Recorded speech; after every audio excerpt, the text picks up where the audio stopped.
Hello students, welcome to our classes. जैसे कि आप सबको पता है हम नंबर सिस्टम कर रहे हैं।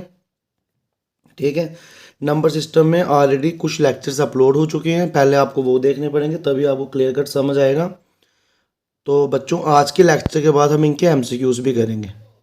हम करेंगे सबसे पहले रैशनल नंबर्स क्या होते हैं। रैशनल नंबर्स क्या होते हैं, ठीक है।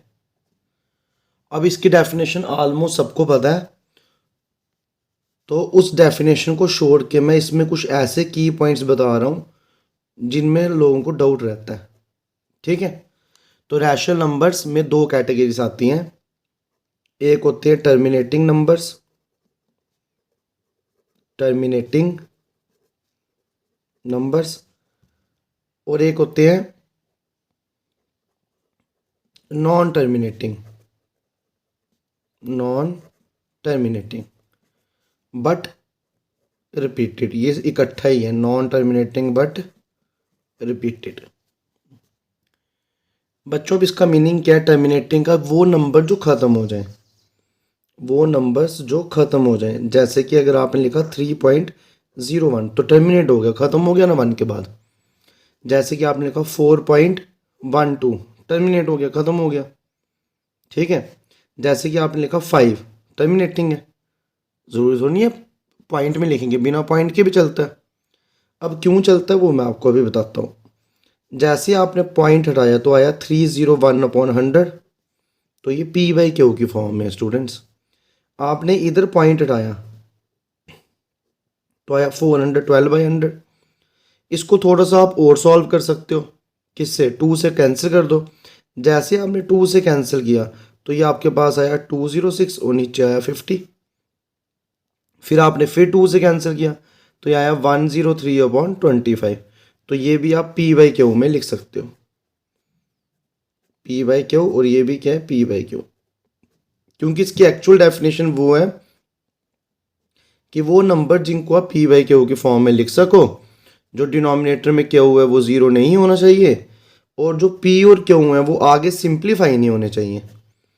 तो सिंप्लीफाई तभी होंगे जब उनके अंदर कुछ कॉमन फैक्टर होगा, वो कटेगा। तो अगर इनका कॉमन फैक्टर 1 होगा तो ये आगे सिंप्लीफाई नहीं होंगे। सब डिस्कस करेंगे बच्चों, आप घबराओ नहीं, ये सब डिस्कस करूँगा। ये मैंने आपको पहले खुद ही नहीं बताया, क्योंकि मैं आपके दिमाग में मैथ का जो फेयर है वो पूरा कम करके मैथ चिपकाना चाहता हूँ। ठीक है, अब ये देखो, ये जैसे तीसरा नंबर था 5, तो मैं क्या 5 को नहीं लिख सकता 5/1? इसलिए ये भी रैशनल नंबर है। अब ज़ीरो भी टर्मिनेटिंग है, तो 0/1 लिख सकते हो, ये भी रैशनल नंबर है। -2, क्या -2 टर्मिनेटिंग है? बिल्कुल टर्मिनेटिंग है, आप इसको लिख सकते हो -2/1। तो ये सब P/Q की फॉर्म में है बच्चों, और ये सब क्या है? टर्मिनेटिंग। तो टर्मिनेटिंग की कैटेगरी में कुछ इस टाइप के नंबर आते हैं, जैसे कि -1.1 बिल्कुल टर्मिनेटिंग है, -11/10। तो टर्मिनेटिंग के फॉर्म में इस टाइप के नंबर आते हैं। ठीक है, 1 लिख लो, बिल्कुल टर्मिनेटिंग है, क्योंकि 1 को 1/1 लिख सकते हो। 2 लिख लो, बिल्कुल टर्मिनेटिंग है, 2 को 2/1 लिख सकते हो। ये सब टर्मिनेटिंग है। आई होप आप समझ गए होंगे। ठीक है, अब देखो, हमने दूसरी कैटेगरी पढ़नी है, non terminating but repeated. Non terminating word का मीनिंग होता है जो ख़त्म ना हो। ये वो नंबर्स हैं जो ख़त्म ना हो। ठीक है, आई होप आप समझ रहे होंगे। एग्जाम्पल से चलते हैं। देखो, पहले मैं आपको इधर एक चीज़ बता देना चाहता हूँ, फिर आपको क्लियर हो जाएगा। नॉन टर्मिनेटिंग में दो कैटेगरी आएंगे, अगर आप ध्यान से सोचोगे। ये नंबर ख़त्म नहीं हो रहा है, चलते जा रहा है, तो ये नॉन टर्मिनेटिंग है। और एक ये कैटेगरी आएगी,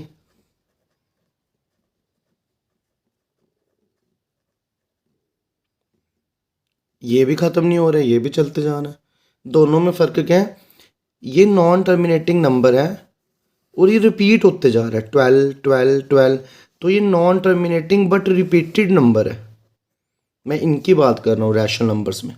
ठीक है, नॉन टर्मिनेटिंग बट रिपीटेड। मगर जो ये नंबर है ये नॉन टर्मिनेटिंग तो है, ये नॉन टर्मिनेटिंग तो है, बट नॉट रिपीटेड है, ये रिपीट नहीं हो रहा। रिपीट का मेरा मीनिंग है पर्टिकुलर ऐसे रिपीट होना चाहिए, 1 2 1 2। अब आप बोले नहीं सर 1 इधर है 1 इधर रिपीट हो गया, वो नहीं, पर्टिकुलर पैटर्न में रिपीट होना चाहिए। तो रैशनल नंबर इनको बोलते हैं, इस टाइप के नंबरों को। आई होप आप समझ गए होंगे। अगर आपको कोई भी डाउट आ रहा है तो प्लीज़ कमेंट सेक्शन में बताइए। अब ये एग्जाम्पल मैं आपको बता रहा हूँ। एग्जाम्पल में एक आप इस टाइप का नंबर लिख लो, 2.12 12 सो ऑन। और इसको आप ऐसे ले सकते हो 2.12 के ऊपर बार। तो ये नंबर भी रैशनल नंबर होते हैं। अब इनको क्यों रैशनल नंबर बोलते हैं मैं आपको अभी बता दूंगा, प्लीज़ थोड़ा सा पेशेंस रखिए।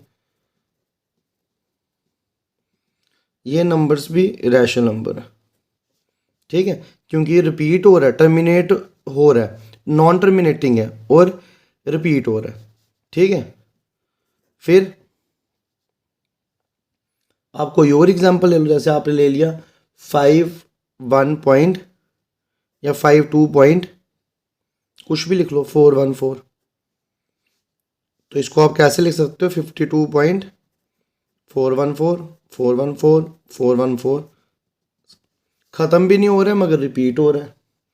कोई और एग्जांपल लिख लो, आपकी चॉइस, 6.719। तो 6.719 719 इस टाइप के। और एग्जांपल लिख लो 0.71 बार। तो इस टाइप के स्टूडेंट जितने भी नंबर हैं सब क्या है, नॉन टर्मिनेटिंग मगर रिपीट हो रही है, तो ये सब रैशनल है। अब आपके दिमाग में क्वेश्चन आएगा, सर आपने तो बोला था rational number P by Q होते हैं, ये तो है नहीं पी बाई क्यू। तो हम इनको बच्चों पी बाई क्यू बना सकते हैं, और वो क्वेश्चन आपके एग्ज़ाम में भी आता है, ठीक है। तो मैं आपको पहले एक बेसिक तरीका बताऊंगा कैसे बनाते हैं, और फिर मैं आपको एक शॉर्टकट भी बताऊंगा, ठीक है। सुनते जाइए। मैं एग्जाम्पल आपको बताने के लिए एक छोटी सी एग्जाम्पल ले रहा हूँ, 3.14 का बार। इसको एक्स सेलेक्ट कर लो सबसे पहले। फिर आपको पता ही है बार को अगर हम ओपन करेंगे तो ऐसे चलेगा। अब क्या करो, देखना कितने नंबरों के ऊपर बार है, तो इधर 2 नंबरों पे बार है, तो इस पूरी इक्वेशन को 100 से मल्टीप्लाई कर दो। अगर 2 के ऊपर बार है तो 100 से, 3 के ऊपर है तो 1000 से, 1 के ऊपर है तो 10 से, ठीक है। अगर बार ही नहीं है तो फिर इस टाइप का बनेगा, फिर कुछ नहीं करना है, फिर सिंपल लिखना है, ठीक है। अब 2 डिजिट्स के ऊपर बार है तो 100 से मल्टीप्लाई कर दिया। जैसे ही 100 से मल्टीप्लाई किया तो जब भी हम किसी पॉइंट वाले को 10 से या उसके मल्टीपल से मल्टीप्लाई करते हैं तो जितने बार 0 नंबर से हमने मल्टीप्लाई किया होता है वो आगे स्टेप छलांग मारता है। 100 से मल्टीप्लाई किया तो ये आ जाएगा, इधर क्या आ जाएगा आपका, 100 को x से मल्टीप्लाई किया तो 100x, और इधर जैसे आपने 100 से मल्टीप्लाई किया तो 2 0 है ना, तो ये जो 2 नंबर हैं ये आगे को चल जाएंगे पॉइंट के, ठीक है। ये आप छोटे छोटे से कंसेप्ट याद रखना, ये घबराना बिल्कुल नहीं है, मैथ बिल्कुल सिंपल है। अभी मैं आपको बताऊंगा कैसे करेंगे, शॉर्टकट भी बताऊंगा, ठीक है। अब इसके बाद क्या करना है, इन दोनों को सब्ट्रैक्ट कर दो। सब्ट्रैक्ट करोगे 100 में से x किया तो कितना होता है 99x, और इसको सब्ट्रैक्ट करोगे तो ऐसा कुछ ऐसा होगा ना सब्ट्रैक्ट, ये इस टाइप का 314.141414 सो वन। इसमें से माइनस कर रहा हूँ 3.141414 सो वन। तो ये वाले तो कट गए, तो ये आ गया 311, तो इधर आ जाएगा 311, और x आपका आएगा 311/99। आपके पास कैलकुलेटर होंगे, आप इसको डिवाइड करोगे तो आपको यही नंबर मिलेगा। तो ये मैंने आपको पूरा कंसेप्ट बताया कि कैसे आपने कन्वर्ट करना है। पहले शॉर्टकट नहीं बता सकता, कंसेप्ट के ऊपर फोकस करना, शॉर्टकट अपने आप बन जाते हैं, ठीक है। अब देखो स्टूडेंट्स, मैं आपको एक शॉर्टकट बताता हूँ, इसी एग्जाम्पल को बताता हूँ। जैसे आपके पास 3.14 के ऊपर बार था, आपने इसको पी बाई क्यू में करना है, तो कुछ नहीं करो बच्चों, आप पहले इसको ऐसे लिख लो रफली। जब लिख लिया तो फिर इसके ऊपर 2 डिजिट के ऊपर बार है तो इधर 2 डिजिट पहले लिख दो, ठीक है। अब आपने कुछ नहीं करना, अब आपने 314 में से 3 को करना है माइनस, तो वो आता है 311, और बार है 2 के ऊपर नीचे 99।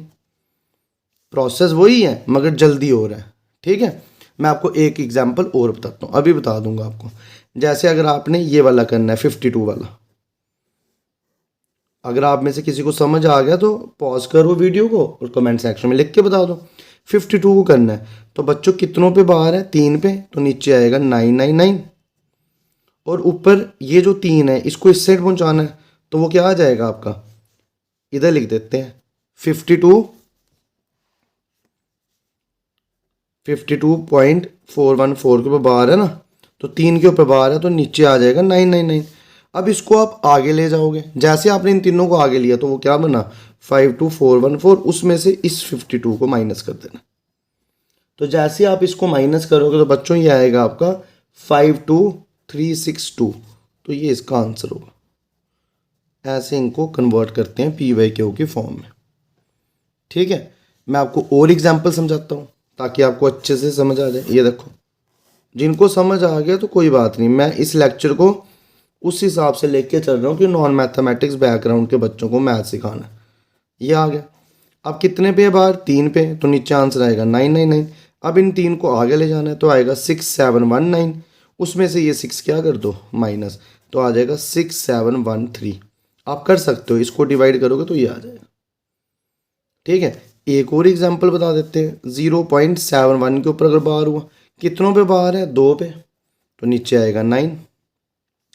अब क्या करना है, 71 इधर लाना है तो आया 71, इधर क्या है 0, तो 71 में से 0 माइनस करना है तो बच्चों को क्या बनेगा, आपका 71 ही बनेगा। तो आप चेक कर सकते हो, इसका आंसर ये आएगा। ठीक है, अब मैं आपको और एग्जांपल बता देता हूँ। जैसे कि इधर भी है, इधर कोई लिखी हुई है 2 पॉइंट, ये सबसे ऊपर लिखी थी 2.12 का बार, तो बच्चों ये आप मेरे को बता दो क्या करना है। 2.12 का बार, थोड़ी सी इंटर दे देता हूँ 99, पीछे बचा 212, कैसे, ये दोनों को उधर ले गया और इधर है 2, इसमें से माइनस कर दिया तो ये आ गया 210/99। तो ऐसे कन्वर्ट करते हैं नॉन टर्मिनेटिंग बट रिपीटेड को पी बाई क्यू फॉर्म में। आई होप आपको ये लेक्चर अच्छे से समझ आया होगा और आपको ये जो कंसेप्ट मैं आपको बता रहा हूँ ये बिल्कुल अच्छे से आ गया होगा। ठीक है, अब चलते हैं हम थोड़ी सी आगे। स्टूडेंट्स, अब जो क्वेश्चन पेपर में आते हैं जो कंफ्यूज करते हैं वो ये हैं, आपको पूछा जाता है क्या 22/7 इर्रेशनल है या रैशनल नंबर है, इन दोनों में से कौन सा नंबर है 22/7। तो अब आप क्या बोलोगे, पी बाई क्यू कटता भी नहीं है, तो ये कौन सा है, रैशनल नंबर, ये कौन सा है, रैशनल नंबर। ठीक है, दूसरा आपके पास पूछा जाता है जो पाई है वो इर्रेशनल है या रैशनल है, तो बच्चों ये हमने बोलना है इर्रेशनल। अभी हम पढ़ेंगे क्यों है इर्रेशनल। ठीक है, अभी ये मैंने आपको बताया नहीं, अभी मैं बताऊंगा आपको। आई होप आपको इतना सा समझ आ गया होगा। ठीक है, अब हम चलेंगे रैशनल की डेफिनेशन जो एक्चुअल वाली है पी बाई क्यू, उसका मीनिंग समझ लेते हैं और फिर उसके बाद हम इरेशनल नंबर पढ़ेंगे और ये नंबर सिस्टम अपना ख़त्म करेंगे। इसके बाद मैं आपके लिए एमसीक्यू भी लाऊंगा इसके ऊपर। ठीक है स्टूडेंट, तो चलो चलते हैं अब नेक्स्ट डेफिनेशन पे। रैशनल नंबर की पहले तो मैंने आपको बताया कि जो रैशनल नंबर है उसको हम कैसे पहचानते हैं। अब रैशनल नंबर की हम बच्चों डेफिनेशन पढ़ेंगे जो कि आपने बुक्स में भी देखी है और जो कोई हर कोई बताता है। रैशनल नंबर वो नंबर्स हैं जिनको आप लिख सकते हो written as, which can be written as, किस फॉर्म में, पी वाई क्यू फॉर्म में। जिस भी नंबर को आप फ्रैक्शन में लिख सकते हो उसको क्या बोलते हैं, रैशनल नंबर। और आपको पता है मैंने आपको अभी इतनी एग्जाम्पलें बताई, इन सबको आप पी बाई क्यू की फॉर्म में लिख सकते हो, ये सब रैशनल थे। ठीक है, ये देख लो 0/1 -2/1 ये सब रैशनल थे। तो जिन नंबर्स को आप पी बाई क्यू की फॉर्म में लिख सकते हो वो सब क्या है, रैशनल नंबर। मगर कुछ कंडीशनें होती हैं बच्चों इसके साथ। वो कंडीशन क्या है कि जो डिनोमिनेटर है क्यू वो आपका कभी भी ज़ीरो नहीं होना चाहिए। ऐसा क्यों, आपको पता है अगर डिनोमिनेटर में ज़ीरो हो जाएगा तो वो इन्फिनिटी हो जाता है और आपको इन्फिनिटी चाहिए, हमें इन्फिनिटी नहीं चाहिए। ठीक है, और दूसरी बात जो एक्चुअल डेफिनेशन है वो क्या, और जो पी और क्यू है वो इंटीजर्स होने चाहिए। पी और क्यू क्या होने चाहिए, इंटीजर्स। फॉर एग्जांपल अगर आप एक रैशनल नंबर ले रहे हो 5 और 1, तो ये जो p है इस केस में p कौन है 5 और q कौन है इस केस में 1, और आपको पता है 5 और 1 दोनों के दोनों क्या है, इंटीजर्स हैं, ये होने चाहिए। पहली कंडीशन क्यू इक्वल नहीं होना चाहिए। दूसरी कंडीशन ये इंटीजर होना चाहिए। तीसरी कंडीशंस ये इंटीजर तो होने चाहिए मगर को प्राइम होने चाहिए। तीसरी कंडीशन क्या है, ये को प्राइम भी होने चाहिए। को prime, relative prime, twin prime, ये सब कुछ हमने प्रीवियस लेक्चर में पढ़ा हुआ है, तो प्लीज़ आप उसको रेफ़र कर सकते हो। मैं तब भी बता देता हूँ को प्राइम का मीनिंग है कि जब आप HCF निकालोगे पी और क्यू होगा तो वो आपके पास 1 होना चाहिए। अब ऐसा क्यों, मैं आपको भी समझाता हूँ। देखो, अब आपने लिखा 4/2, तो क्या ये रैशनल है? रैशनल तो है मगर अभी स्टैंडर्ड फॉर्म में नहीं, आप इसको कैंसिल आउट कर लोगे। अब ये रैशनल है। अब ये क्यों नहीं था रैशनल स्टैंडर्ड फॉर्म में? क्योंकि आपको पता है 4 और 2 का जो HCF था वो 1 नहीं था, वो क्या था, 2 था। तो आपका HCF चाहिए 1। मोटे मोटे तौर पे मैं आपको बता दूं 1 इसलिए चाहिए ताकि आगे कैंसिल आउट नहीं हो। जैसे सपोज आप लिख लो 15, ठीक है, और नीचे लिख दो 18, ये भी रैशनल है मगर ये स्टैंडर्ड फॉर्म में नहीं है क्योंकि कट जाएगा, ठीक है। 3 5 3 6। अब रैशनल बन गया स्टैंडर्ड फॉर्म में, क्यों? आगे फर्दर कैंसिल आउट नहीं हो सकता। अब ये क्वांटिटी कैंसिल आउट क्यों हो गई? क्योंकि दोनों के पास 3 था, तो मैंने 3 कैंसिल कर दिया, बच गया 5 और 6। तो इस वजह से बोल रहा हुआ है HCF क्या चाहिए 1। और जब आप 5 और 6 की बात कर रहे हो तो 5 और 6 क्यों स्टैंडर्ड फॉर्म में? क्योंकि उनका HCF क्या आ रहा है, 1 आ रहा है। तो मैं आपको एक चीज़ बता देता हूँ, रैशनल नंबर कोई डेफिनेशन पूछे तो आपने ये बोलना है, रैशनल नंबर्स ये चीज़ बतानी है, ये वो नंबर्स है जिनको P/Q के फॉर्म में लिखा जाता है। क्यू 0 नहीं होता है, P और Q क्या होते हैं, को प्राइम इंटीजर्स, और HCF होता है वो क्या होता है, 1 होता है। आई होप बच्चों आपको इतना समझ आ गया होगा। और रैशनल नंबर्स ये तो डेफिनेशन है, और जो एक्चुअल मीनिंग था वो मैंने आपको ये ऊपर बताया हुआ है, ठीक है। और वो मीनिंग क्या है, रैशनल नंबर्स क्या होते हैं, टर्मिनेटिंग, यहाँ तो ख़त्म हो जाएंगे जैसे 5 है, यहाँ तो नॉन टर्मिनेटिंग बट रिपीटेड, वो भी मैंने आपको बताया हुआ है, ठीक है। अब आपको पता है मैंने आपको इधर बताया था, एक होते हैं नॉन टर्मिनेटिंग बट रिपीटेड, मगर एक होते हैं non terminating but not repeated, इस टाइप के। तो इन नंबर्स को क्या बोलते हैं, अब वो हम अच्छे से डिस्कस करेंगे। आई होप आपको इधर तक लेक्चर अच्छे से समझ आया है। अगर आपको समझ आया तो प्लीज़ कमेंट सेक्शन में बताइए मेरे को, फिर हम चलते हैं अब आगे, ठीक है। अब हम पढ़ेंगे इर्रेशनल नंबर्स। अब हम क्या पढ़ेंगे, इर्रेशनल नंबर्स। तो ये वो नंबर्स होते हैं जो रैशनल नहीं होते बच्चों, ये वो नंबर्स होते हैं जो रैशनल नहीं होते हैं। अब रैशनल कौन से होते थे, P/Q की फॉर्म में, तो ये नंबर्स आपको P/Q की फॉर्म में नहीं मिलेंगे, ठीक है। फिर रैशनल कौन से होते थे, टर्मिनेटिंग, तो ये नंबर्स इरेशनल नंबर्स टर्मिनेटिंग भी नहीं होंगे, ठीक है। रैशनल कौन होते थे, टर्मिनेटिंग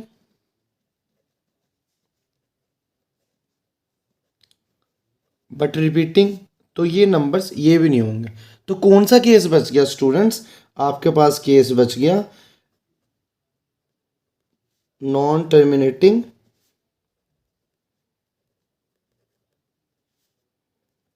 इधर नॉन आएगा, ठीक है, non terminating but not repeated, तो ये केस बच गया। तो ये चीज़ आपको याद रखनी है जो आपको कम्पिटिटिव में काम आएगी। इरेशनल नंबर्स वो होते हैं जो ना ही ख़त्म हो ना ही रिपीट हो। अब कुछ इनकी प्रॉपर्टी है, कुछ इनको ऐसे भी बोलते हैं कि ये वो नंबर होते हैं जो रूट वाले होते हैं, ऐसा बिल्कुल नहीं है। ये वो नंबर नहीं है जो रूट वाले होते हैं, गलत बात बोल गए, ठीक है।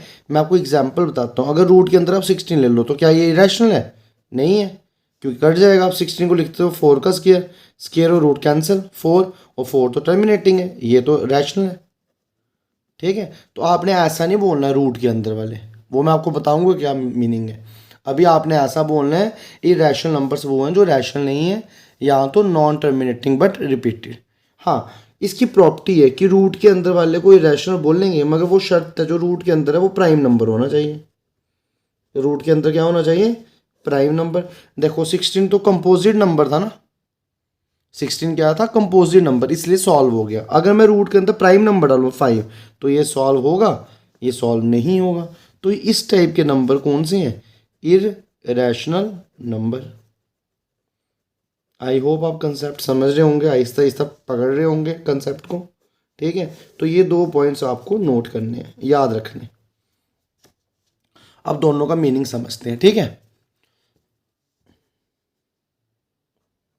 देखो नॉन टर्मिनेटिंग और रिपीट भी नहीं कर रहे हैं, तो ये इस टाइप के नंबर है कुछ, जैसे आपके पास है 3.14159 सो ऑन।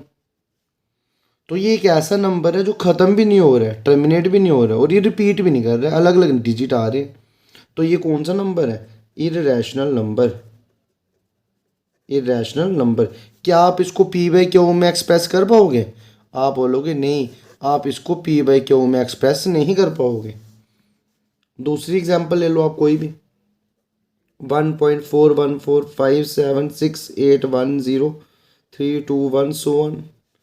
ये भी ना ख़त्म हो रहा है और रिपीट भी नहीं होता है पर्टिकुलर इंटरवल के बाद, तो ये भी कौन सा नंबर है, इररेशनल नंबर। ठीक है,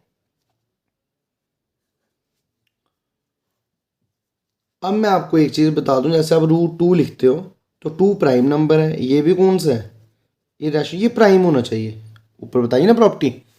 फिर √3 भी क्या है, इररेशनल। √5 भी क्या है, इररेशनल। √7 भी क्या है, इररेशनल। अब कोई बोले क्या √6 इरेशनल रैशनल, तो आप में से कुछ गलती कर लोगे इसमें भी। क्यों, क्योंकि कोई बोलेगा 6 तो कंपोजिट नंबर है, हाँ भैया कंपोजिट नंबर है, मगर 6 को आप लिख सकते हो ना 2 × 3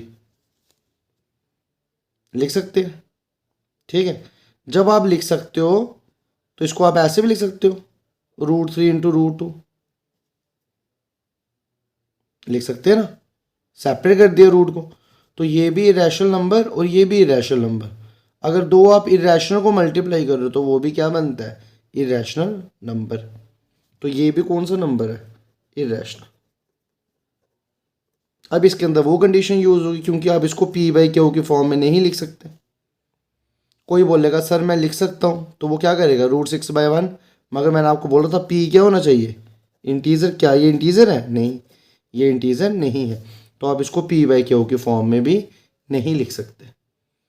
अब एक जो क्वेश्चन आपको पेपर में आता है उसके ऊपर चलते हैं, जो कि मैंने अभी पीछे डिस्कस किया। पाई के बारे में पूछा जाता है, पाई क्या है, इररेशनल नंबर। तो पाई इररेशनल नंबर है, आपको याद रखना है।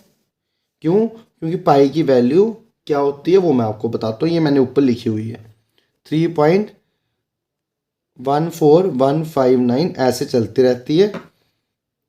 तो पाई की वैल्यू ऐसी है, तो पाई इरेशनल नंबर है। मगर जो 22/7 है बच्चों, वो आपका रैशनल नंबर है, क्योंकि ये पी बाई क्यू की फॉर्म में एक्सप्रेस है। और इसकी वैल्यू बच्चों क्या मिलेगी, इसकी वैल्यू कुछ इस टाइप की है 3.142, आप कैलकुलेटर पे कर सकते हो, और इसके बाद ख़त्म हो जाएगी। ठीक है, ये 22/7 की वैल्यू है और ये पाई की वैल्यू है। अब हम इसको के आधों को डाउट होता है, हम तो 22/7 को पाई के इक्वल लेते हैं, ये एक्चुअल में इक्वल नहीं होते हैं, ये अप्रॉक्सीमेटली इक्वल होते हैं, ऐसे अप्रॉक्सीमेटली। तभी उन्होंने पाई को क्या लिया होता है 3.14, और इसको भी क्या मानना होता है 3.14, अप्रॉक्सीमेटली इक्वल। कभी हमने ऐसे नहीं देखा बुक्स के ऊपर 22/7 = पाई, अप्रॉक्सीमेटली, अप्रॉक्सीमेटली। ठीक है, आया आपको समझ। तो आई होप आपको ये समझ आया होगा, ये जो पाई है वो इरेशनल है, और जो 22/7 है वो रैशनल नंबर है। 22/7 की ये वैल्यू, पाई की ये वैल्यू, दोनों इक्वल नहीं है, दोनों अप्रॉक्सीमेटली इक्वल है।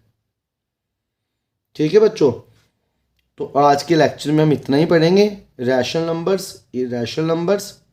ठीक है, और ये हमारी जो क्लासिफिकेशन नंबर्स की ये हमने कंप्लीट की। अब कल के लेक्चर में जो नेक्स्ट लेक्चर होगा हमारा उसमें मैं आपको एमसीक्यू लेके लाऊंगा इस टॉपिक के ऊपर, तो आप प्रिपेयर रहिए, ठीक है। एमसीक्यू लाए जाएंगे और फिर आप देखिए आपके कितने ठीक होते हैं, ठीक है। उसके बाद हम बाकी टॉपिक्स भी करेंगे जिसमें कि आपके रेशो प्रोपोर्शन आएंगे, जो भी मेंटल एबिलिटी के सब टॉपिक करेंगे, प्रॉफिट लॉस सब करेंगे, टेंशन मत लीजिए, ठीक है। बड़ा टाइम है, मैं आपको मैथ कंपोनेंट के लिए यकीन दिलाता हूँ, बड़ा टाइम है। आप इस चैनल पे आए हो तो आपको इस चैनल से मैथ कंपोनेंट सिखा के ही भेजूंगा, यही मेरा फर्स्ट टास्क है, ठीक है स्टूडेंट्स। तो आपका टाइम वेस्ट नहीं करूँगा, आज के लेक्चर में इतना ही, मिलते हैं नेक्स्ट लेक्चर में, ठीक है। और अगर आपको ये वीडियो अच्छी लगी है, आपको इसमें से कुछ सीखने को मिला, तो प्लीज़ चैनल को शेयर कीजिए, इस वीडियो को लाइक कीजिए और चैनल को सब्सक्राइब कीजिए। Thank you students, have a nice day.